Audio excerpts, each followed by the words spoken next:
Guys, so come with me while I make this cute Valentine's Day shirt for my nephew.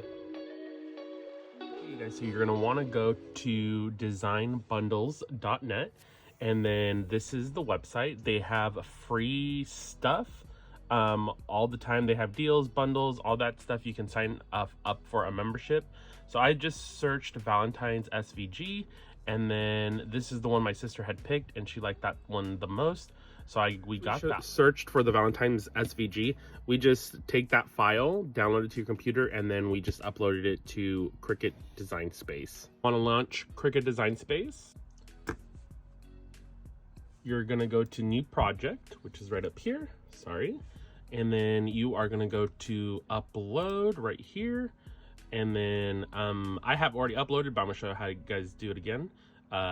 Hit upload image, and then you're gonna get this text box. You can browse, or you can grab it from your folder, which I have it right here. And I'm just gonna grab it, drag it, and drop it. It's gonna come up like this. It's already a cut file, which is right here. It's showing cut image. So we'll just upload. Okay, and then you have your image. So you just add it to your canvas, and okay, so now that we have it uploaded, you're gonna get the file size. If you look over at your panel here with your groups and stuff, it's all grouped in, but it's pieced together. So if I were to click make it right now, it's gonna come up as a whole bunch of little weird things. So what you're gonna do is you're gonna wanna select all the ones that are the same color.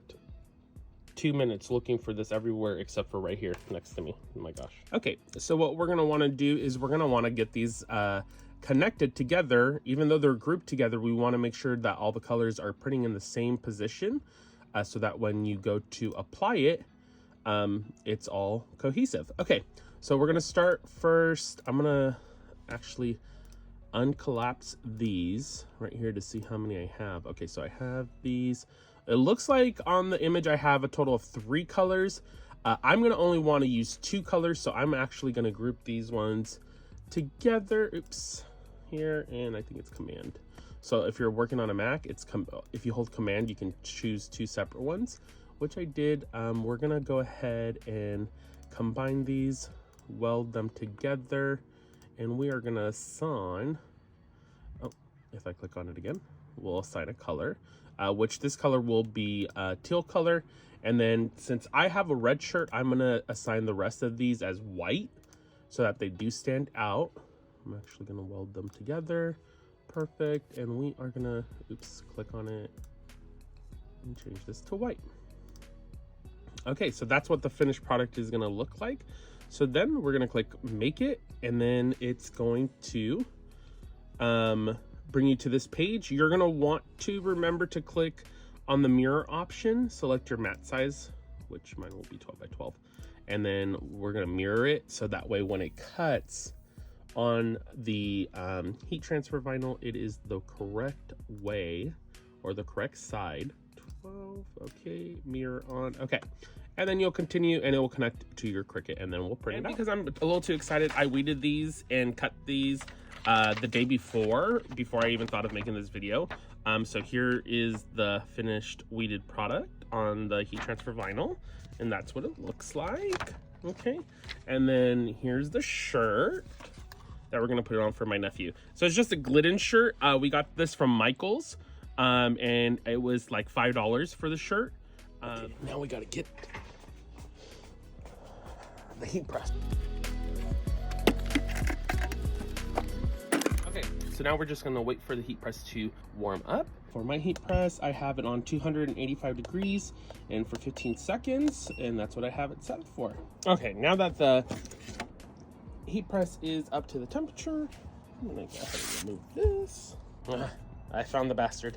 The lint roller. So you wanna give a fresh lint roll over your shirt because if you get any, damn it, stupid thing. Because, okay, did I mess this one up too? Jesus.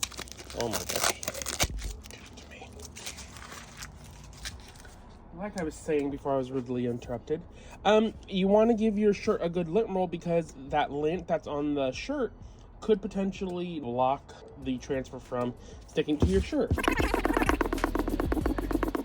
Some gonna press this in the center to give myself a good crease and to have a good guideline for the shirt.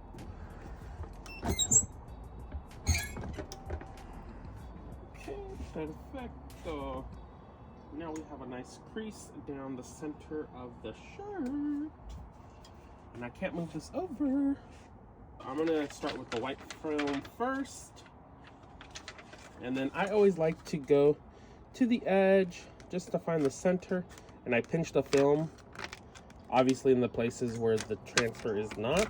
That way it gives me a nice little crease guide, and it's kind of lined up with the center of this shirt. I put a little Teflon on top just to make sure it does not scorch the shirt for any weird reason, which it shouldn't because I am using it to the specs of the heat transfer vinyl. Oops.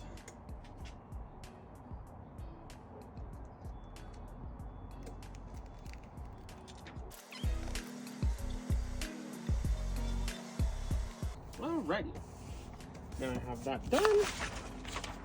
And let's press it one last time.